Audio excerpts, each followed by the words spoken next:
Amigas, amigos de Economía al Día, aquí estamos en el espacio de hoy con una participación estelar que corresponde a un economista de larga data, un hombre de ideas claras y precisas y siempre a favor de la población dominicana. Aquí estamos, Carmen Carvajal, la productora de este espacio, y Betsy de León, quien la está acompañando en la oportunidad.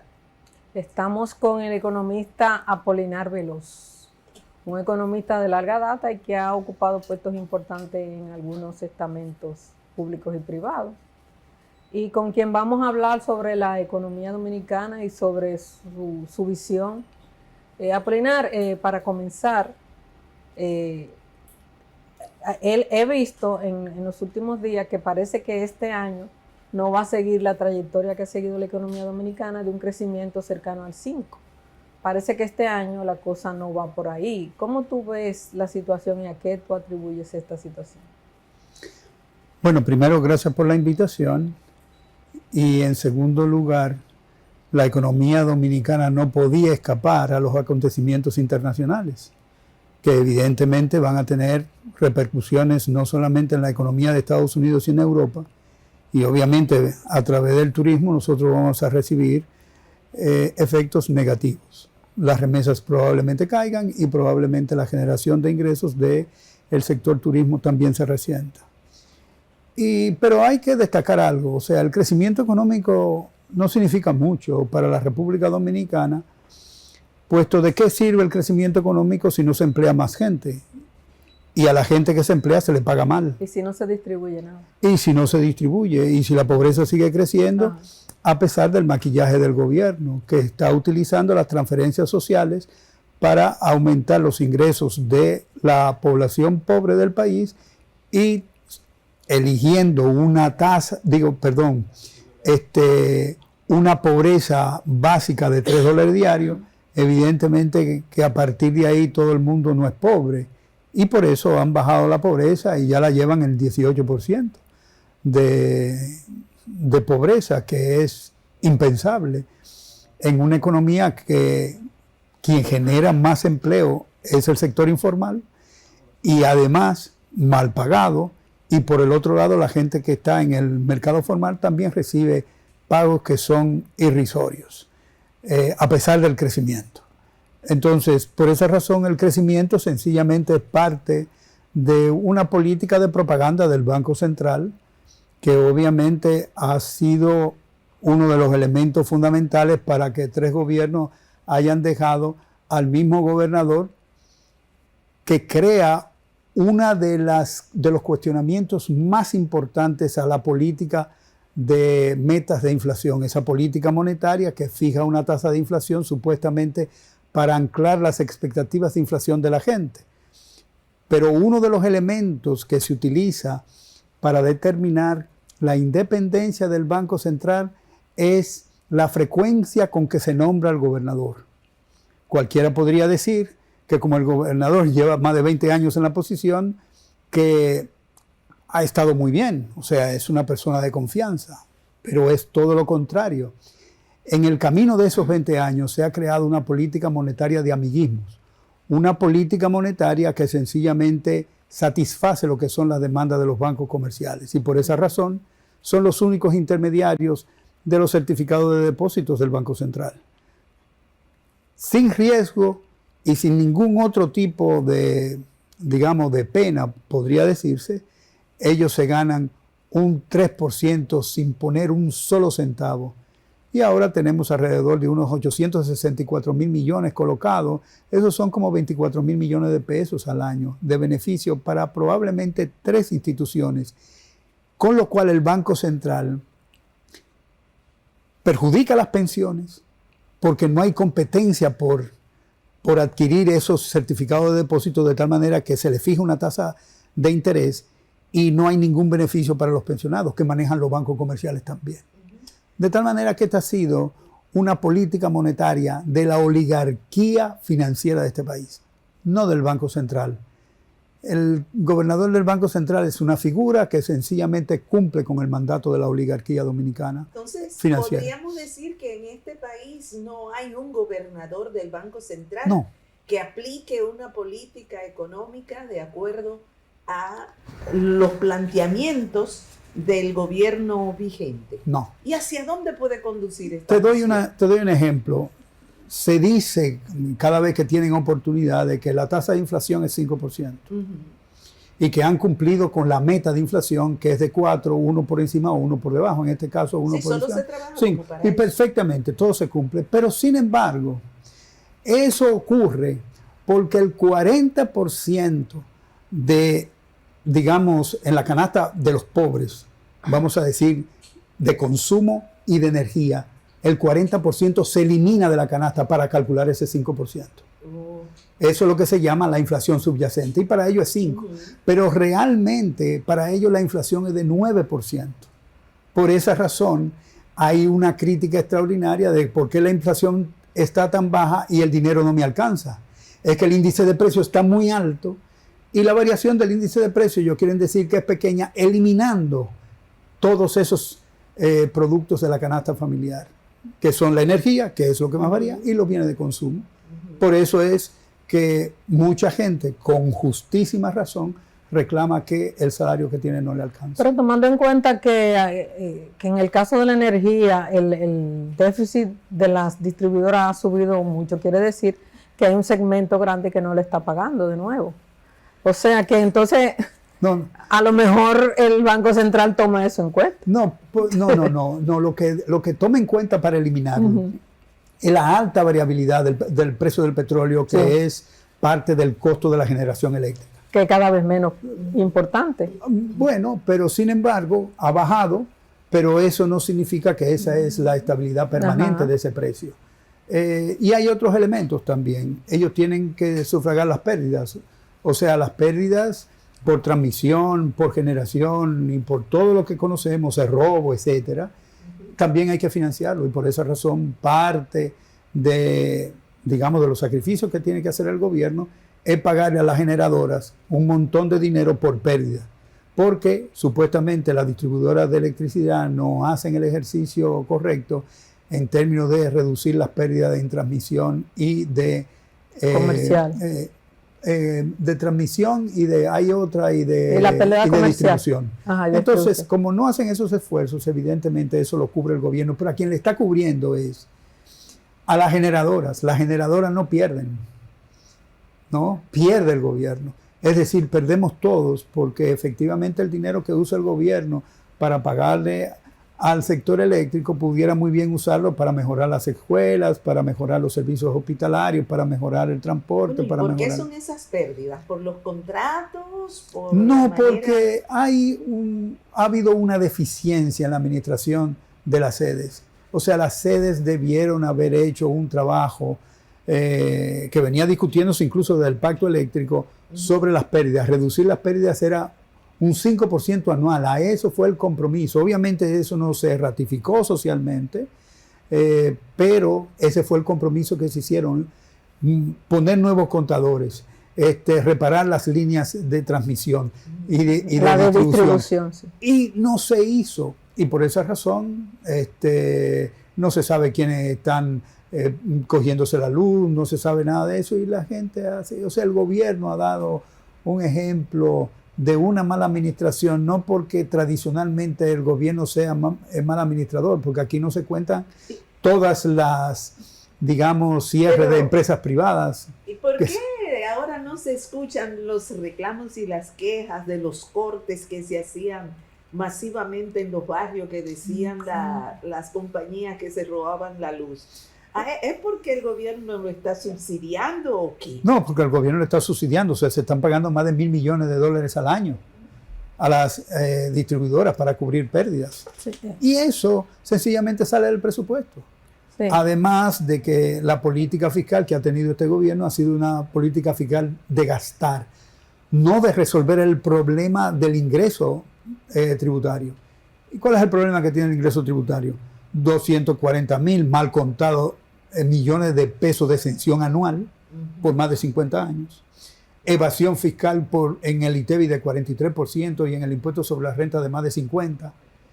Y no hay ningún tipo de plan para resolver ese problema. Y por el lado del gasto, entonces usted tiene el empleo político que se da, el pago del servicio de la deuda pública y también las transferencias sociales. Eso le da mucha rigidez al gasto corriente y evidentemente comprime el gasto de capital, y por esa razón el gobierno tiene que endeudarse para financiar el gasto de capital. Usted hablaba al principio de que la política monetaria está dirigida a beneficiar a un sector muy pequeño, a ¿no? los bancos. Y con mucho poder, Sí. como son los bancos, sobre todo los grandes bancos, ¿no? Pero de eso se acusa también al gobierno central. Se dice que es un gobierno de los empresarios. Eso que... Es. Porque vamos a ver, Ajá. cuando se pone en marcha el consenso de Washington o la globalización de los mercados, lo que se hizo fue tomar a América Latina y decirles: ustedes son el destino de la inversión extranjera nuestra. Y para que esa inversión funcione bien, ustedes le tienen que dar exenciones fiscales y no le pueden cobrar ningún tipo de impuesto, además de tener una mano de obra exageradamente barata. Obviamente que eso siempre ha contado con el beneficio político de esa gente para apoyar a este tipo de gobierno.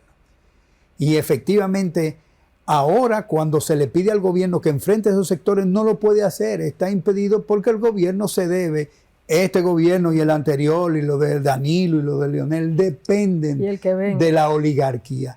Entonces la oligarquía dirige en todos los ministerios de este país.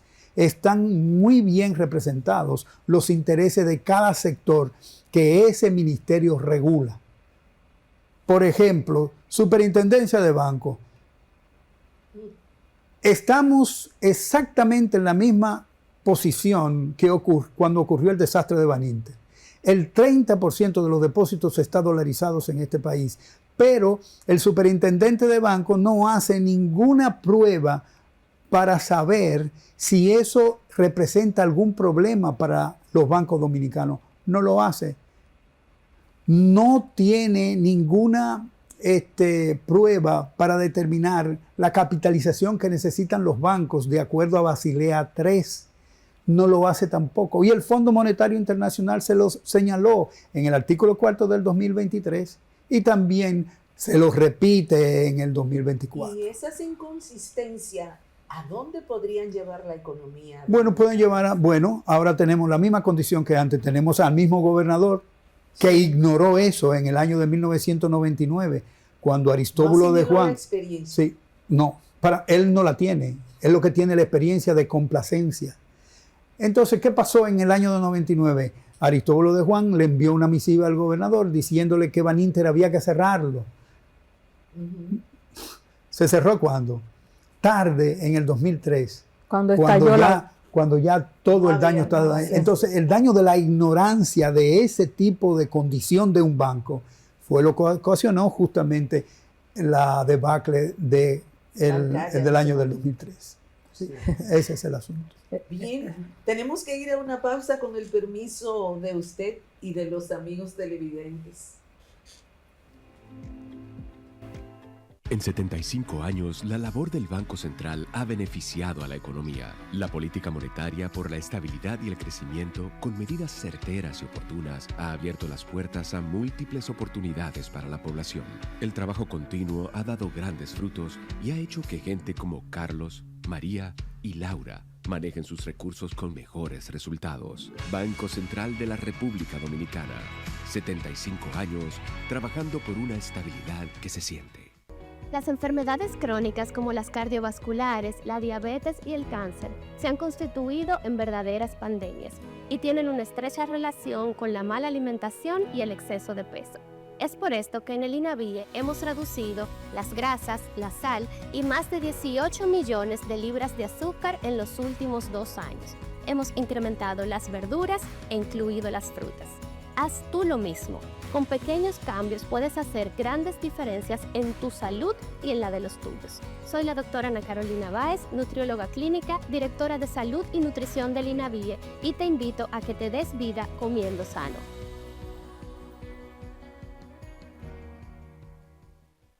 La vida es un viaje lleno de emociones, desde las mañanas aceleradas hasta esos fines de semana que recargan el alma. Cada camino que recorres merece más tranquilidad. Por eso, tu seguro de vehículo ahora es Vía Reservas. Nuestros planes van contigo para que te sientas más seguro en cada trayecto. Elige Vía Reservas. Seguridad en tu ruta, tranquilidad en tu vida. Seguros Reservas. Respaldamos tu mañana.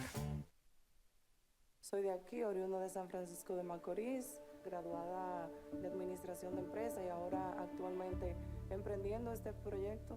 Hemos tenido ángeles que nos han apoyado y dentro de esos está PromiPyme. Yo fui para terminar un préstamo y me ofrecieron otro. Entonces yo dije, bueno, señor, vamos a aprovechar la oportunidad para seguir creciendo.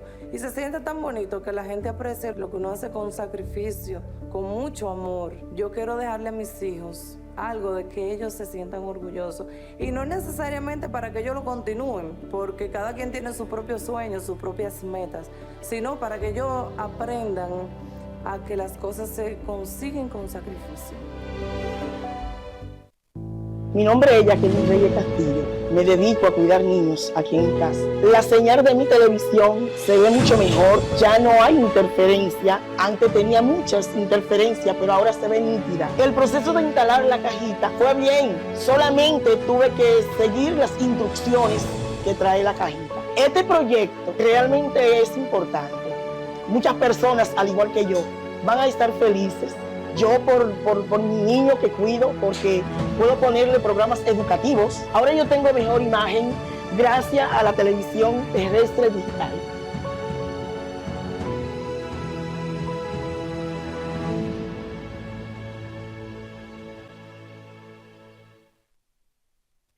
Parece inofensivo hasta que pone en peligro a todos.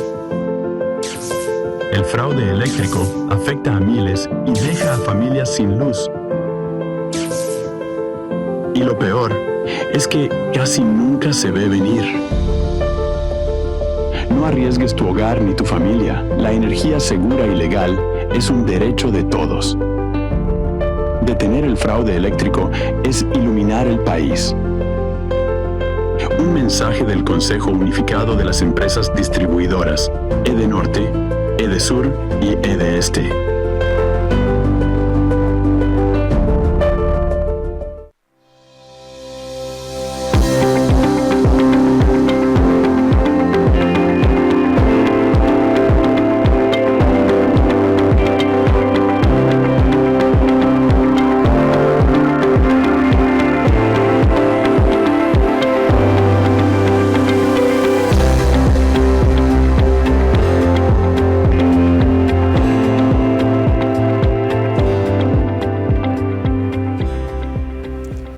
Seguimos con su programa Economía al Día. Estamos con Apolinar Veloz, un economista que maneja bastante bien todo lo que tiene que ver con la economía dominicana y con la internacional también.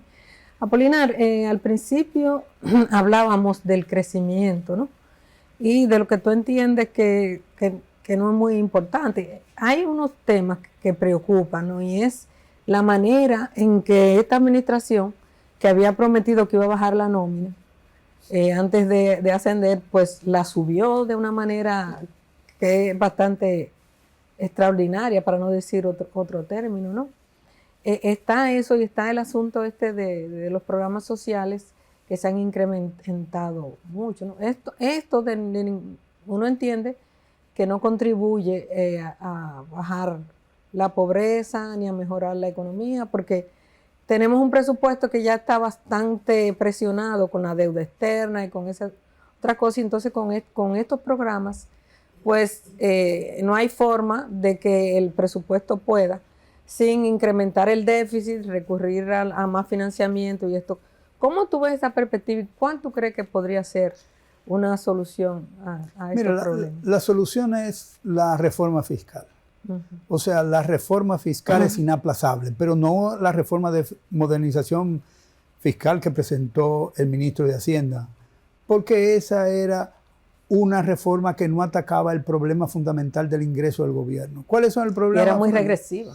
No solamente que era regresiva, sino que no atacaba el problema fundamental. Exacto. Desde el punto de vista del ingreso, ¿cuál era el problema fundamental? Las exenciones y la evasión fiscal.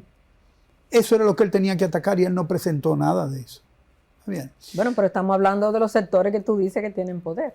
Pero justamente ese es el compromiso que tiene que tener el gobierno. No son productivos ya. Claro, es el gobierno que tiene que enfrentar ese problema. Es difícil la situación, pero más difícil va a ser la situación cuando la población ya no pueda más. Entonces va a llegar un momento en que no va a poder más y sencillamente va a haber un conflicto social. El gobierno tiene la alternativa de escoger seguir complaciendo a la oligarquía que él representa o sencillamente hacer una reforma fiscal como debe ser. Por el lado del gasto, tiene que eliminar esa relación que existe entre la política y el empleo público. Tiene que eliminarlo. Claro. Y de la misma manera tiene que hacer una política salarial general. Al trabajador no se le puede pagar por el costo de la canasta. No, hay que pagarle por la productividad, por el aporte que tiene cada trabajador en su empresa.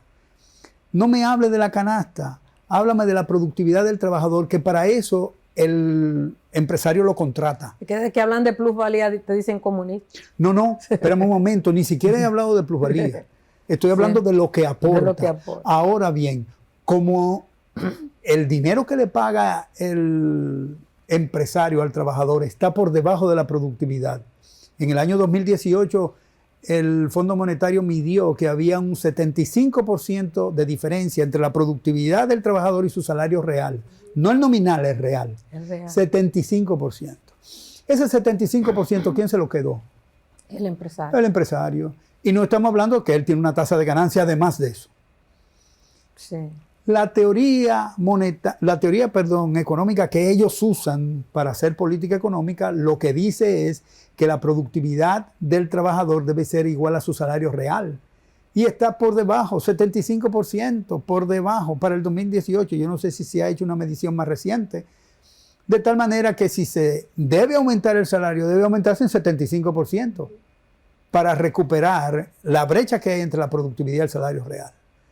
Pero el gobierno lo que dice sale primero en una negociación que debe ser entre trabajadores y empresarios, dice que va a ser 30%, le dan 14 ahora y quién sabe cuándo le dan el otro. Cuando viene a ver la inflación del periodo en el que no recibieron la totalidad del aumento, efectivamente se come lo que ellos iban a tener de beneficios. Entonces, la pobreza es justamente derivado de esa mala distribución del ingreso que tenemos, que efectivamente este gobierno, ni los anteriores tampoco, han enfrentado directamente. Aquí hay que subir el salario. Y hay que subir el salario teniendo en cuenta no la canasta familiar, sino la productividad de los trabajadores. Pero una economía de servicios, básicamente, y del turismo, como tenemos nosotros, ¿cómo puede adecuar a esas necesidades la productividad? Pero, Nancy, fíjate una cosa. Esos empresarios reciben no solamente exenciones fiscales, que va a su beneficio, a su bolsillo va. Entonces, ¿por qué a partir de ahí no reciben un poco menos y le dan lo que el trabajador necesita como parte de su productividad? Se puede medir la productividad. ¿Cuántas habitaciones usted limpió hoy? Limpié 30. Bueno, pues entonces yo le pago por esas 30. ¿Cómo le voy a pagar? En Centroamérica, por ejemplo, en Honduras, una mucama cobraba $487 al mes. Yo no sé si el salario del sector turismo es de $487 al mes. No creo, no. Pero hay un punto. Tú hablabas de la necesidad de subir el salario, pero hasta ahora el sector privado dominicano lo que ha hecho cuando suben el salario es que baja su nómina. Saca a alguien para empatar. Entonces yo me pregunto, ¿cómo podemos hacer para aumentar el empleo y que no sea el empleo recaiga sobre el sector público? Que es lo que está pasando en el país, que no se está generando empleo en el sector privado, sino que el gobierno, no sé si es que se ha visto obligado o es un problema... un problema político. Político, un problema político. Ahora, mira, ¿cómo podemos hacer? Mira una cosa, Carmen. tú dices, cuando se aumenta el salario se reduce Sí. la oferta de trabajo. La experiencia que uno Eso tiene. solamente ocurre cuando el salario es muy alto. Cuando el salario es muy alto y le ofrecen a un trabajador trabajar más horas, dice, no, yo me siento confortable con el dinero que estoy ganando y yo no prefiero ofrecer mayor cantidad de horas. Pero en este nivel de salario que tienen los dominicanos, los trabajadores dominicanos, no es verdad que si el salario le sube, no van a ofrecer mayor cantidad de mano de obra. Y además, los empresarios dominicanos, cuando sube el salario, ellos modifican la tasa de ganancia para mantener su participación en el precio. Entonces, pero no debían hacerlo porque ellos, como no le están pagando por la productividad del trabajador, esa brecha que hay entre la productividad y el salario real, que ellos se quedan con ese dinero, no tendrían la necesidad de subir el markup, como dicen, o la tasa de ganancia. No lo deben subir, porque ellos están quedándose con dinero que no les pertenece. Lo que pasa es que también aquí se hacen inversiones pensando en el corto plazo, porque aquí los empresarios invierten y quieren recuperar la inversión en 2 o 3 años. No, lo que pasa es, bueno, esa es una costumbre que ha estimulado el gobierno de financiar al sector privado para que recupere su inversión inmediatamente. Pero el sector turismo hace rato que la recuperó y sigue recibiendo los mismos incentivos. Ustedes saben que el pueblo tiene unas salidas muy populares para situaciones como esta. Yo algunas veces conversando con personas de la economía informal, que conversamos de empleo, si usted tuviera un empleo en una fábrica, una industria, ¿usted se iría a trabajar para allá? Claro, pero los empresarios dominicanos no están abriendo industrias porque no quieren trabajar. Quieren llevarse sus capitales para afuera y no molestarse. Entonces hay una creencia aquí también de que el dominicano no quiere trabajar. Siempre se lo echan a los pobres, pero parece que los ricos también andan con el mismo síndrome. Mira, lo que pasa es, y eso repito lo que había dicho anteriormente, con la globalización de los mercados, lo que hicieron fue preparar a América Latina para la recepción de inversión extranjera con todas las facilidades. Yo quiero saber si un empresario dominicano puede irse con las mismas facilidades a producir a Estados Unidos. No. Habría que ver, a lo mejor sí. Pero lo que sí ha ocurrido es que nadie se ha ido a Estados Unidos y la gente de Estados Unidos ha venido para acá a producir. Y muchos dominicanos buscando partners, ¿cómo se dice? Compañeros. Socios comerciales en Estados Unidos, lo traen a Estados Unidos y hacen su zona franca aquí para ellos beneficiarse, siendo dominicanos, de los impuestos que no pagan la zona franca. Y de la mano de obra barata. Entonces, aquí lo que se ha producido básicamente es una distorsión del modelo de exportación basado fundamentalmente en esa globalización de los mercados. No se globalizaron los mercados. Lo que se hizo fue sencillamente globalizar la inversión y globalizar todo lo que son los incentivos que reciben. Porque no solamente son incentivos fiscales, no se paga impuestos municipales, no hay ningún tipo de relación de la zona franca con el mercado interno, que evidentemente podría beneficiar al mercado interno. O sea, todo ha sido sencillamente para afuera y obviamente conectados con cuentas en el exterior para no dejar nada aquí. Lo que estamos asistiendo es justamente a un empobrecimiento progresivo de la población y a una acumulación de rabia que se ve en las manifestaciones sociales de la clase pobre en la República Dominicana. O sea, ¿tú ves que la brecha se va aumentando? Claro que sí, la brecha se va aumentando. Esta es una economía que crece pero genera pobres. Fíjate, tanto es así. No hay el derecho a soñar y pensar en que voy a ahorrar para adquirir no sé qué cosa. ¿Y ahorrar cómo? Aquí se dice que el 1% de la población acumula el 55% del PIB. Si se ve desde el punto de vista de la riqueza es peor, pero del PIB.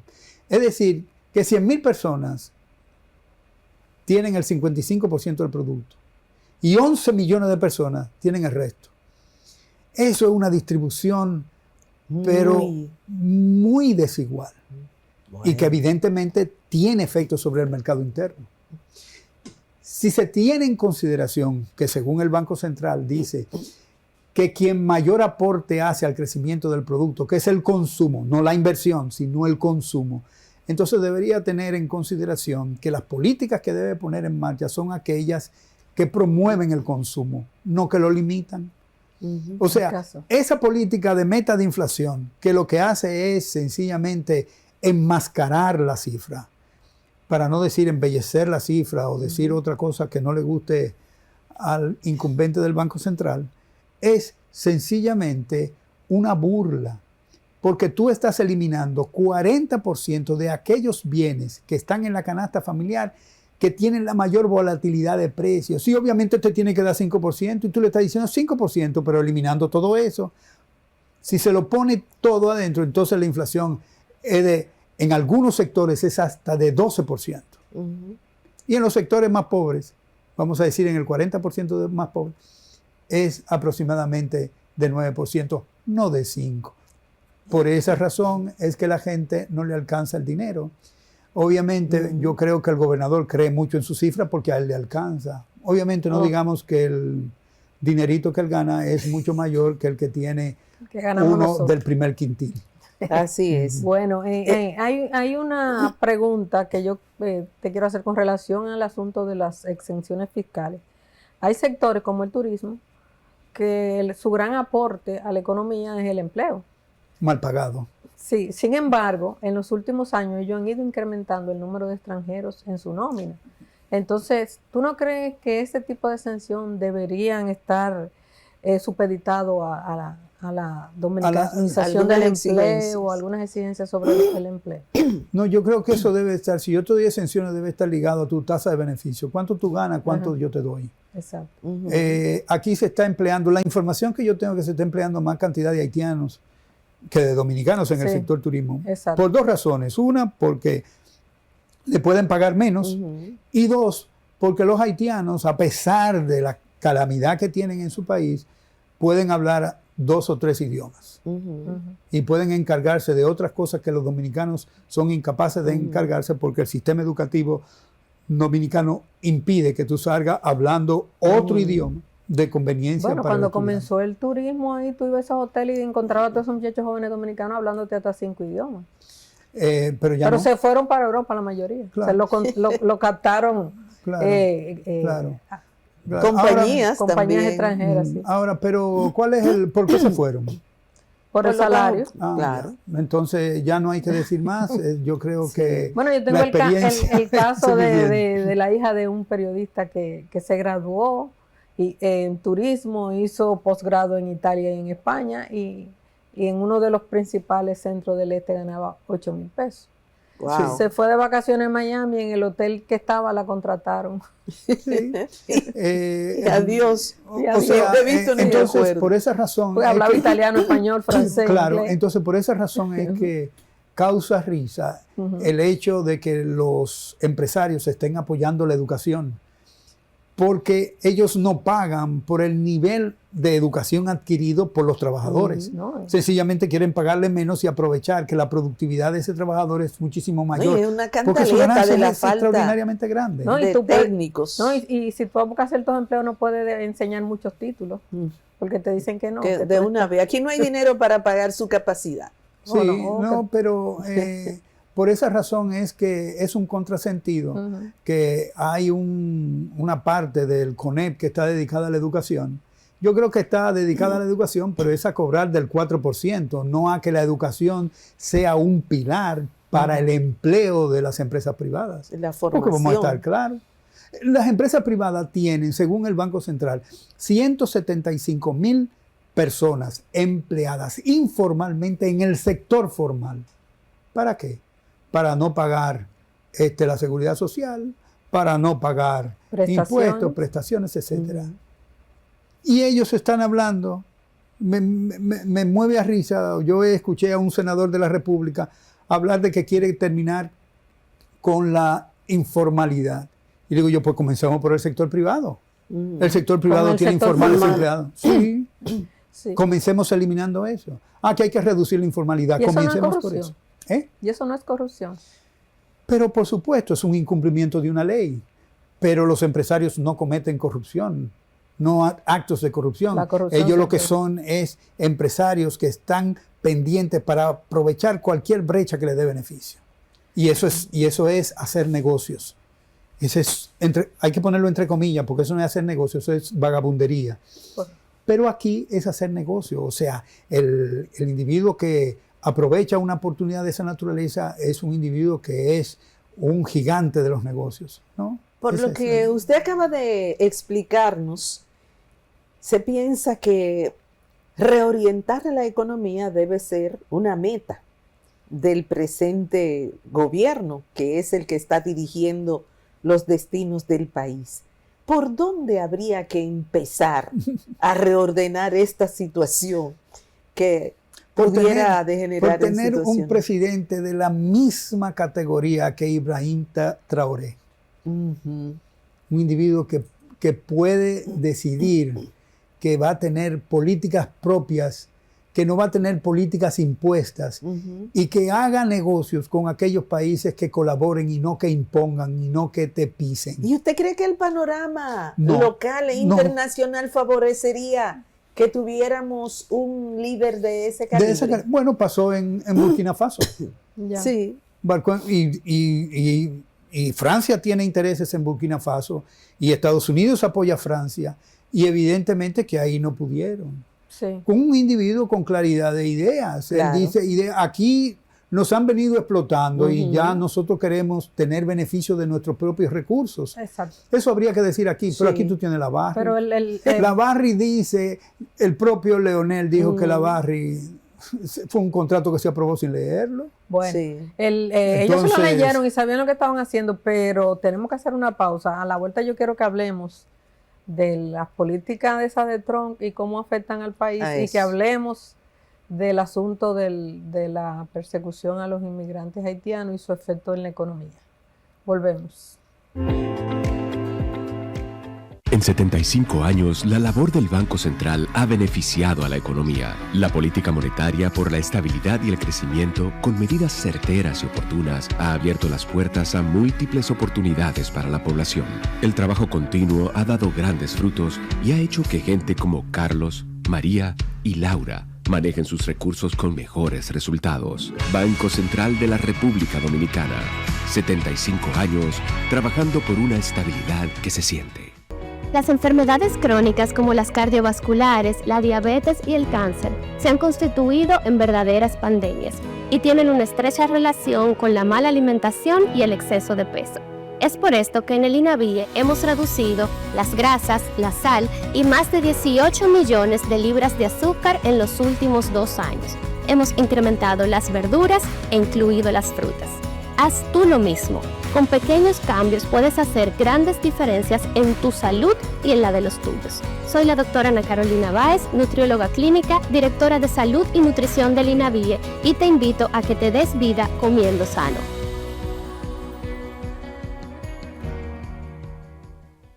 La vida es un viaje lleno de emociones, desde las mañanas aceleradas hasta esos fines de semana que recargan el alma. Cada camino que recorres merece más tranquilidad. Por eso, tu seguro de vehículo ahora es Vía Reservas. Nuestros planes van contigo para que te sientas más seguro en cada trayecto. Elige Vía Reservas. Seguridad en tu ruta, tranquilidad en tu vida. Seguros Reservas. Respaldamos tu mañana.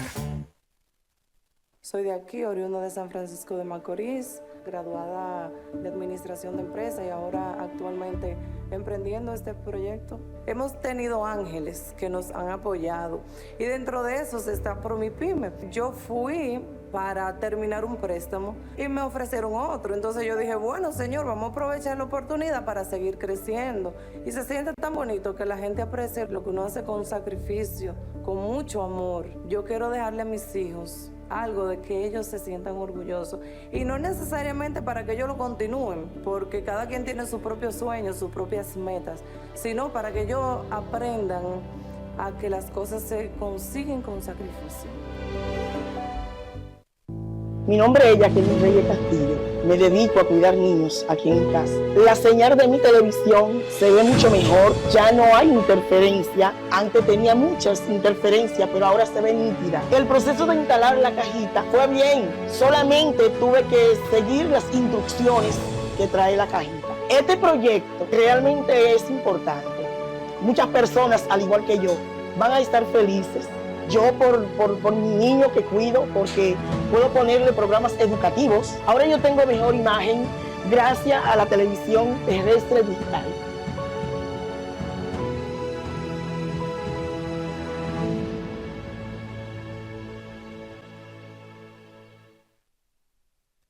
Parece inofensivo hasta que pone en peligro a todos. El fraude eléctrico afecta a miles y deja a familias sin luz. Y lo peor es que casi nunca se ve venir. No arriesgues tu hogar ni tu familia. La energía segura y legal es un derecho de todos. Detener el fraude eléctrico es iluminar el país. Un mensaje del Consejo Unificado de las Empresas Distribuidoras, EDENorte, EDESUR y EDESTE.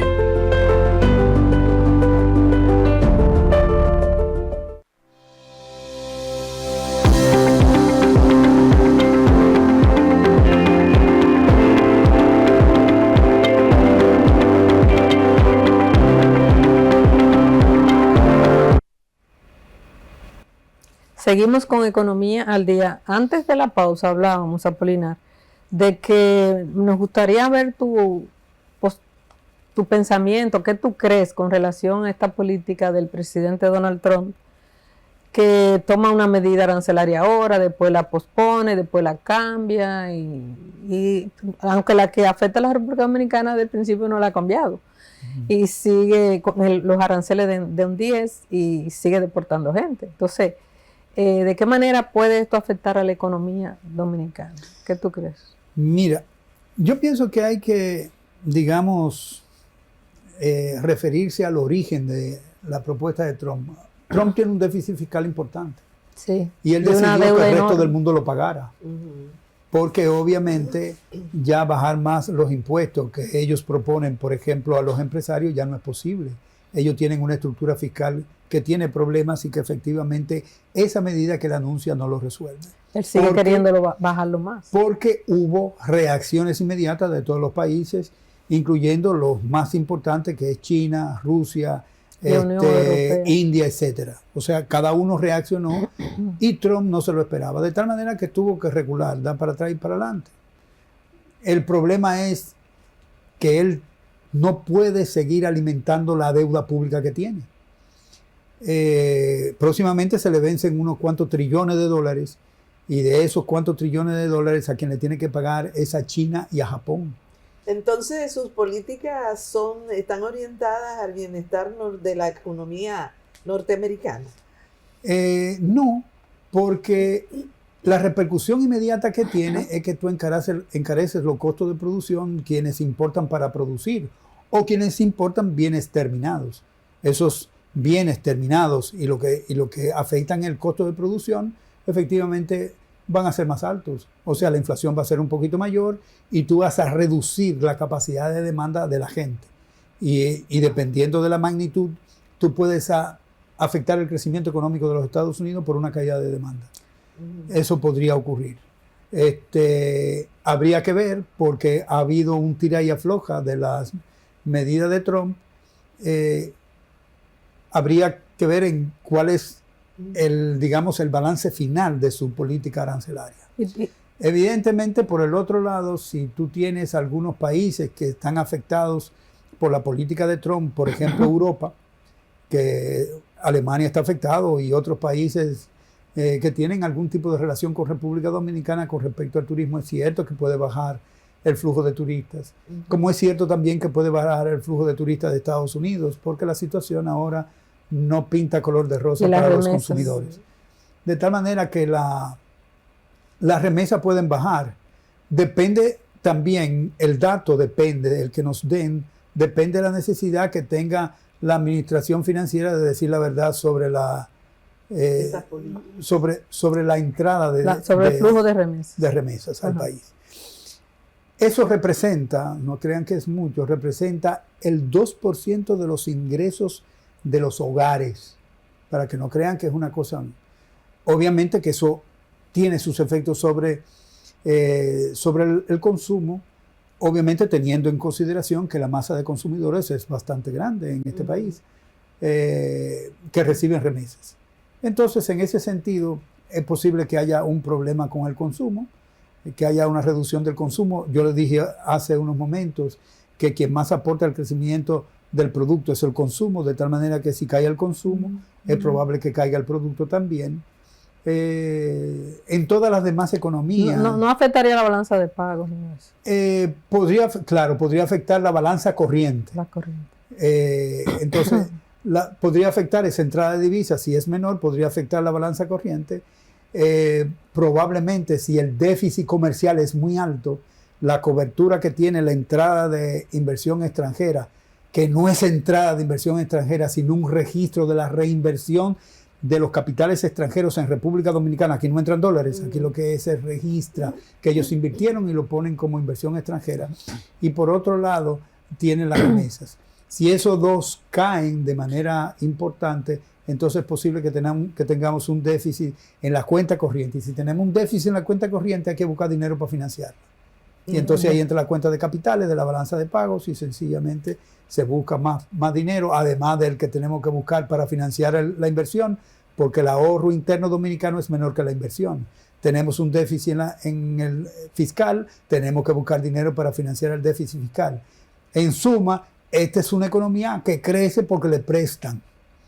No crece porque las políticas que implementa el gobierno estimulen el crecimiento de la economía y de los sectores económicos. Aunque yo tenía una pregunta más sobre Donald Trump, pero en ese sentido de la inversión, el gobierno parece que no está gastando en inversión. Es que no puede, no tiene dinero. Pero si baja un poco el gasto corriente, podría... Es que no, bueno, el problema está en que, como dije al principio, el gasto corriente es rígido. O sea, tú tienes los compañeritos de los partidos ahí metidos, de todos. ¿Y cuál es la necesidad? Que él no se va a crear un problema político con todos los compañeritos. Este año no hay reelección.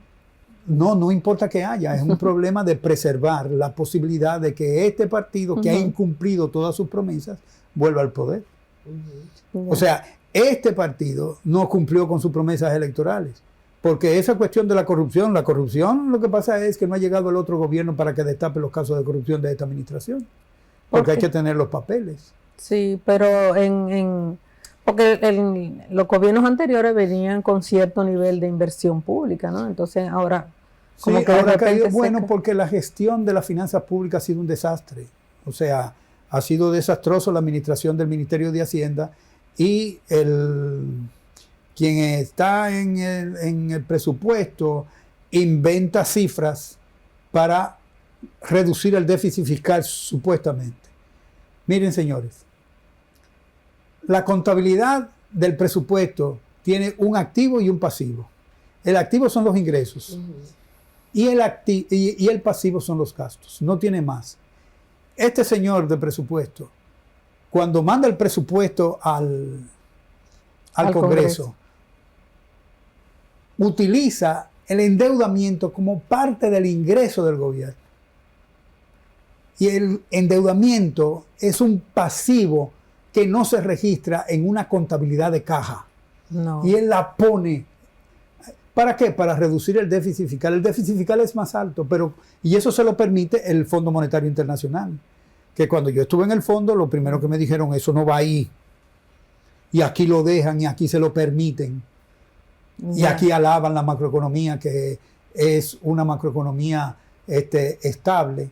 Entonces hay un contubernio del Fondo Monetario Internacional. Pero por supuesto, y de otras organizaciones, a pesar de que en los informes llama la atención de los problemas que tiene la banca. O sea, ese problema de la duración del gobernador en el Banco Central dice que crea una supervisión financiera de amigos. Le dice crony supervision, o sea, eso es lo que crea. Tú tienes 20 años con un individuo, ya tú sitio amigo de él, ya tú no tienes que... Sí. Eso en términos más generales se llama el capitalismo de amigotes. ¿No? Entonces ese es el capitalismo dominicano.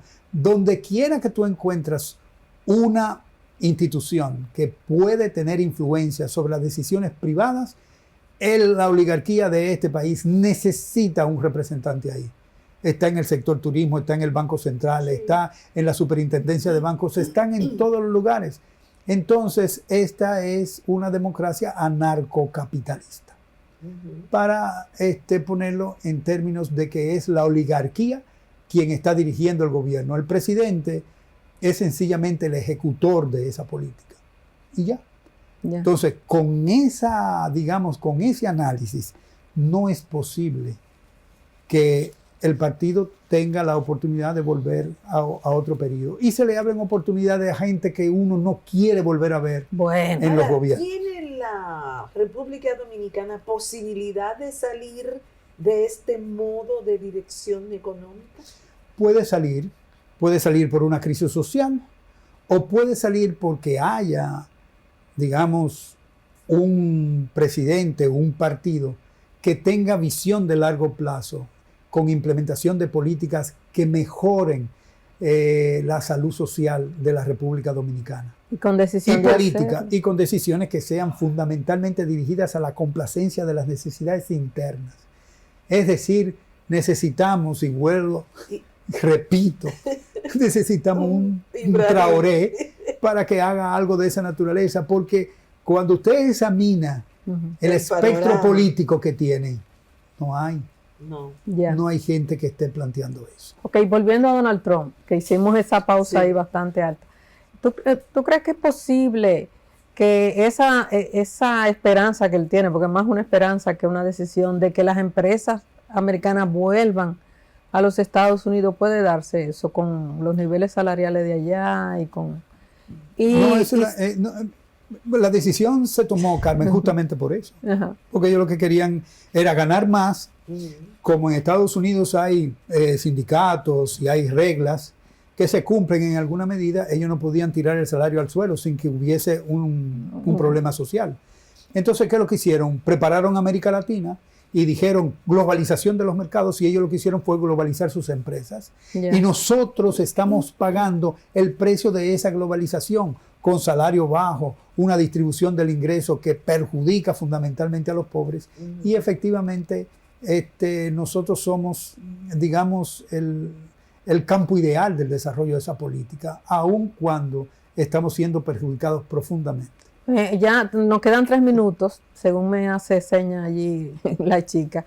Y yo quisiera que habláramos en estos minutos de cómo tú ves la política migratoria, esta de la persecución y deportación de ciudadanos haitianos y la posibilidad de que realmente se pueda dominicanizar la mano de obra. Mira, si la República Dominicana quiere resolver el problema haitiano, él tiene primero que reconocer cuál es el problema haitiano. Y el problema haitiano es que está dirigido por bandas. Hay un gobierno, pero quien dirige ahora mismo la vida nacional haitiana son las bandas. Se dice que el gobierno no quiere reunirse con las bandas porque le daría categoría. Pero las bandas son las que tienen el problema. Si yo no me reúno con las bandas, entonces efectivamente, ¿cómo puedo resolver el problema? Si ellas son las que generan el problema y el gobierno no tiene fuerza política para dedicarse, el gobierno haitiano para dedicarse a resolver ese problema, no puede. Entonces necesariamente tiene que hacer un reconocimiento y ponerse, en lugar de la chacabana, ponerse una camisa y arremangarse y ir a negociar con esa gente, porque esa gente son las que tienen el problema. Estados Unidos no ha podido. Pero tú ves bien lo de las deportaciones y tú crees que se pueda dominicanizar la mano de obra. Mira, realmente es un problema para la República Dominicana tener una migración de esa magnitud, si es como ellos dicen. Obviamente que en alguna medida beneficia a algunos sectores económicos, pero desde el punto de vista global y del manejo de la administración pública genera un problema, porque hay un efecto en la educación, hay un efecto en la salud, que obviamente el gobierno dominicano no puede financiar. Ahora bien, el camino que se está utilizando, que ir a Francia, que ir a Estados Unidos, es el que resuelve el problema. Pero las armas que hay en Estados Unidos no se producen en Haití. Esas marcas, cuando usted ve los fusiles que ellos tienen, esa marca, todos sabemos quién la produce y llegan allá. Entonces, y este es un país bastante claro que las aduanas están identificadas totalmente y entran. ¿Qué perspectivas usted le ve a la situación actual en términos de solución. Nos queda medio minuto. Yo digo que necesariamente pasa por incluir como actor político a esas bandas. No pasa por otra. Incluyendo al gobierno también, obviamente. Claro. No me hablaste de la dominicanización de la mano de obra. Dominicanización. La mano de obra no quiere trabajar, por eso hay motoconcho, por eso hay Uber, porque no quiere trabajar porque los salarios son bajos. Eso es para los haitianos y ese es el problema. Que paguen para que tengan una mano de obra calificada y que paguen seguro social. Y que paguen, exactamente. Ya. Amigos y amigas de Economía al Día, hemos concluido el programa por este día. ¿Qué te parece, Carmen? Muy bien. Con este nivel de invitados tiene que dar un buen programa. Excelente. Así que nos vemos el próximo sábado, después de agradecer a Polinar su presencia aquí. El próximo sábado estaremos con ustedes en otro espacio de Economía al Día.